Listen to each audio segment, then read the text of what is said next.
Hello hello students, आप लोग कैसे हैं।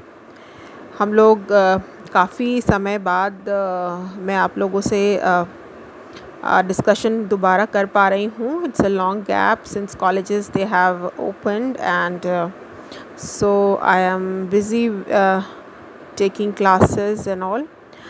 Still, I am there with you all, so I keep waiting for your comments, for your feedbacks. So, though I receive them, but still I am waiting. More students, you should come up and stay connected with me. Students, ये platform आप लोगों के लिए है, चाहे वो regular college के students हैं या एसओएल के हैं, नॉन कॉलेजिएट के हैं, दिल्ली यूनिवर्सिटी से बिलोंग करते हैं या किसी अदर स्टेट यूनिवर्सिटी से बिलोंग करते हैं। यहाँ कोई यूनिवर्सिटी का डिवीज़न नहीं है, बट क्योंकि जो मैं टॉपिक्स डिस्कस करती हूँ वो दिल्ली यूनिवर्सिटी के सिलेबस से ही डिस्कस होता है और वो उनके जो पेपर है कोर्स में जो दिया है उस पे डिस्कस करती हूँ। But still the same pattern, the same things are being followed in other state universities also, but there are exceptions. So those you can look into the exceptions क्या हैं। बट दिल्ली यूनिवर्सिटी एक बहुत ही important जो है university है, बहुत ही renowned university है, जहाँ की जो भी पाठ्यक्रम में जो चीज़ें पढ़ाई जाती हैं वो यूपीएससी और सारी चीज़ों को कवर अच्छे से करती है। तो अगर आप यहाँ के कोर्स अच्छे से कर लेते हैं, समझ जाते हैं और कनेक्ट कर लेते हैं तो आप यूपीएससी, स्टेट सर्विसेज, अपना अंडर ग्रेजुएट का exams, internal assessment, many more things which you are coming across, you can do it very well. So students, I wish you good luck in whatever you do. So let's begin with today's topic for discussion, that is different types of equality. समानता का जो basic overview था वो मैंने पिछले video में post किया है। बेसिक ओवरव्यू से मेरा मतलब यहाँ पे है कि समानता को हम किस तरह से देखते हैं और उसको देखने का नज़रिया क्या होना चाहिए। पॉलिटिकल थ्योरी में जो थ्योरिस्ट हैं वो किस तरह से उसे देखते हैं, किस तरह के आर्ग्यूमेंट्स हो रहे हैं कंटेम्प्रेरी सोसाइटी में। तो today I have come up with 4 types of equality.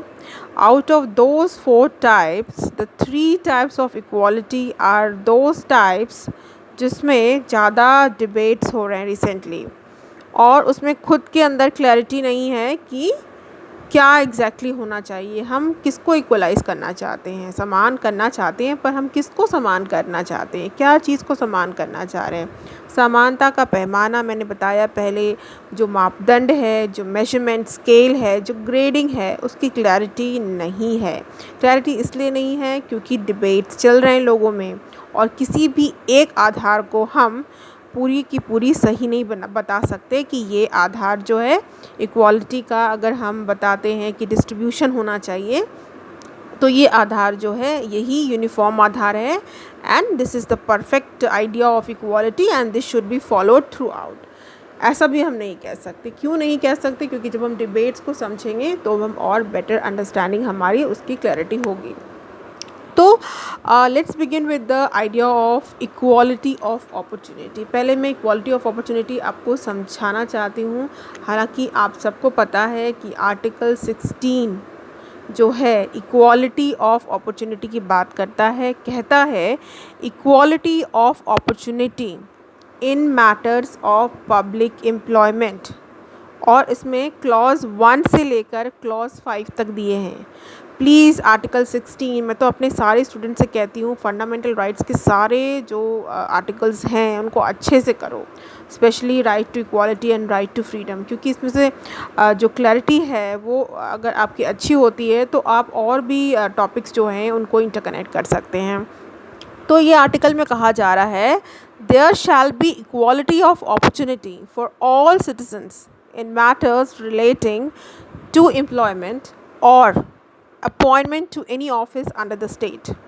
मतलब यहाँ पे ये कहा जा रहा है कि जो समान अवसर का जो आधार है वो कहाँ होगा? सबसे पहले नौकरी में होगी, रोज़गार में होगा, और वो रोज़गार में वो अपॉइंटमेंट जो राज्य द्वारा किए जाएंगे। तो यहाँ पे जो राज्य द्वारा जो अपॉइंटमेंट किए जाएंगे उसमें समानता की बात कही गई है। और इसके साथ साथ क्लॉज 2, 3, 4, 4A, 4B, 5 इतने सारे क्लॉज हैं। तो सारे क्लॉज को अच्छे से पढ़ो, अच्छे से समझने की कोशिश करो कि ये यहाँ पे ये कहा जा रहा है कि अगर इक्वालिटी ऑफ अपॉर्चुनिटी की हम बात कर रहे हैं तो इसमें ऐसा नहीं होगा कि स्टेट कोई और कानून नहीं बना सकते, विमेन के लिए कोई प्रेफरेंसेस नहीं दे सकते, या अदर बैकवर्ड क्लासेस, दलित, माइनॉरिटीज़ के लिए स्टेट कोई अलग कानून नहीं बना सकती। दैट मीन्स कि यहाँ पे इक्वालिटी जो है वो सिर्फ इक्वल्स के साथ ही होगी। अनइक्वल्स के साथ राज्य अपने अलग आधार तय कर सकती है, अलग तरीके से कार्रवाई कर सकती है, पॉलिसीज़ बना सकती है जो उनके हित में हो। ठीक है, ये क्लियर है यहाँ पे। Equality of opportunity, opportunity means अवसर। अवसर की समानता की हम इसलिए बात करते हैं, एग्ज़ाम्पल मैं बता रही हूँ। आप क्लास में लेक्चर लेते हैं, क्लास में टीचर है, स्टूडेंट्स है, टीचर ने 100 बच्चे हैं क्लास में, there are 100 students in a class, and a teacher is giving opportunity just to 2 to 3 students who are sitting in the front benches to speak or to discuss or to do anything that is related to the class। तो बाकी जो बच्चे हैं उनके साथ तो अन्याय हो रहा है। वो आते हैं, डेली क्लास करते हैं, सर या मैडम की लेक्चर सुनते हैं, बहुत ही मतलब सिंसियर तरीके से, कमिटेड तरीके से अपने कार्य कर रहे हैं, पर उन्हें वो जो है आधार नहीं दिया जा रहा। या तो बोलने का आधार है या कुछ समझने का आधार है, क्यों नहीं दिया जा रहा, ये भी बहुत इम्पॉर्टेंट है। तो वो इसलिए भी नहीं दिया जाता क्योंकि कई बार जो है बायसनेस दिखती है। There are biasness in the method of teaching and learning process. I don't say कि हर जगह होती है, पर होती है। तो जो मैं एक एग्ज़ाम्पल बता रही हूँ, ये सिर्फ क्लास का एग्ज़ाम्पल बता रही हूँ। इसी तरह से एग्ज़ाम्पल और जगह भी हो सकती है, और जगह एम्प्लॉयमेंट की अपॉर्चुनिटीज़ में कि इंटरव्यू में इतने सारे लोग गए हैं और इंटरव्यू सिर्फ एक औपचारिक तरीके से लिया जा रहा है, अंदर ही अंदर उन्होंने सेटिंग पहले से करके रखी है कि हमें किस कैंडिडेट को लेना है। तो मतलब कि वहाँ पे इंटरव्यू देने के बाद भी जो अच्छा कैंडिडेट है उसको इक्वालिटी नहीं मिल रही है, उसको सिलेक्शन नहीं मिल रहा है। तो अगेन, तो एक तरीके से तो फॉर्मल इक्वालिटी तो है क्योंकि आपने इंटरव्यू में सबको बुलाया, पर सिलेक्शन जिसके आधार पर होना चाहिए आपने नहीं किया। तो students, equality of opportunity is very important. और अगर ये अवसर, सबसे पहले तो अवसर की समानता, अगर अवसर नहीं मिलेंगे तो बाकी जो भी उससे रिलेटेड जो इक्वालिटीज़ के पैमाने हैं वो उसमें सफलता हमें नहीं मिल पाएगी। दूसरा जो मैं डिस्कस करना चाह रही हूँ, 3 इक्वालिटी है जिस पे काफ़ी डिबेट्स हो रहे हैं।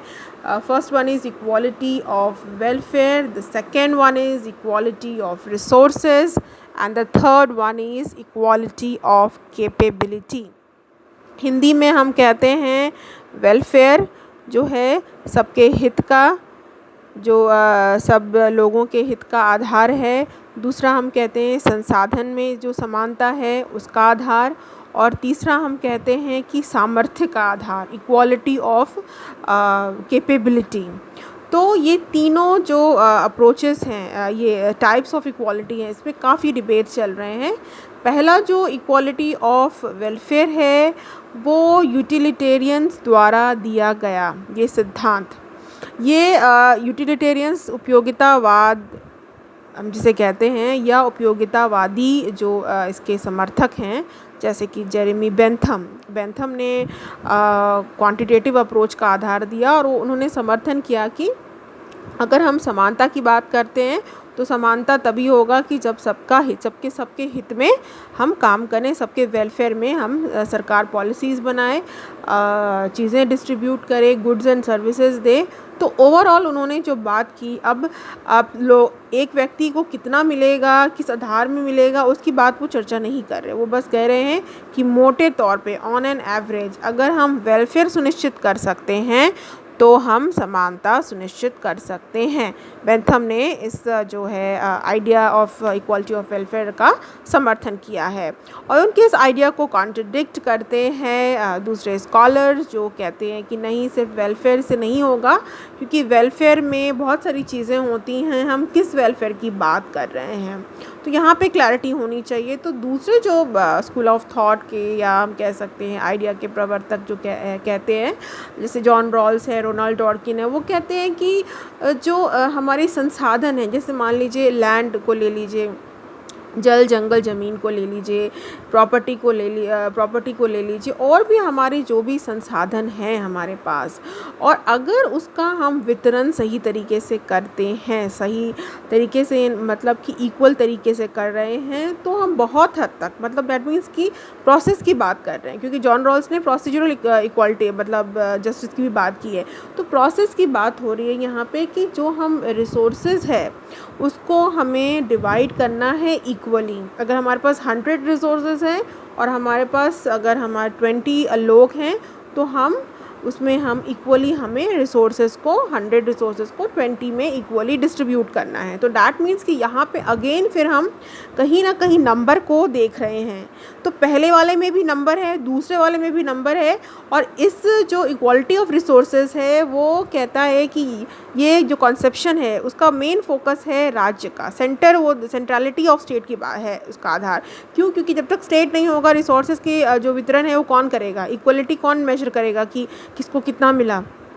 और अगर कोई ऐसे भी मेजर कर लेता है तो उसकी अथॉरिटी और लेजिटिमेसी कौन जस्टिफाई करेगा, हम कैसे मानेंगे कि किसको कितना क्या मिला। फिर लड़ाइयाँ शुरू हो जाएंगी, कॉन्फ्लिक्ट होने लग जाएंगे।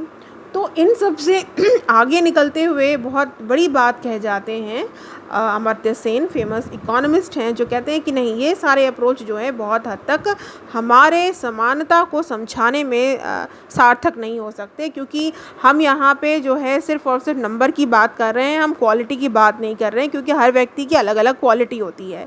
ठीक है, एज के आधार पर, उसके सोचने के आधार पर, उसके फिज़िक के आधार पर, उसकी एजुकेशन के आधार पर, तो जो व्यक्ति जितना केपेबल होगा उसके आधार पर समानता को हमें जज करना चाहिए। So, Amartya Sen says that a capability is the ability to achieve a sort of function. आप कौन सा कार्य कर सकते हैं, कौन सा नहीं कर सकते हैं, इसको समझने के लिए ये कैपेबिलिटी अप्रोच जो है वो, ऐसे तो मार्था नॉसबॉम ने भी डेवलपमेंट में कैपेबिलिटी अप्रोच की चर्चा की है, सेन ने भी की है चर्चा। तो ये जो अप्रोच है ये क्वालिटेटिव अप्रोच है to understand the idea of equality, to understand the normative concerns of equality. I don't say that the other two approaches, they are not normative, but then they are more talking about greatest good of the greatest number, matlab judging it by the quantity and not by the quality. So students, these are the three categorizations of equality within which there are more and more debates, apart from the equality of opportunity which I have talked about, which is there written in our constitution, and the article 16 talks about it, and it's from article 16 clause 1 to 16 clause 5. So hope you have got an idea about the different types of equality, and the idea that why do we need to equalize, the debate that still it is going on, and it is on and on unless and until we get an idea that what exactly should be the measurement rod to understand equality and its concerns. Thank you students, have a nice day, take care of your health and stay happy, stay connected to me through my networks that are given in the description box.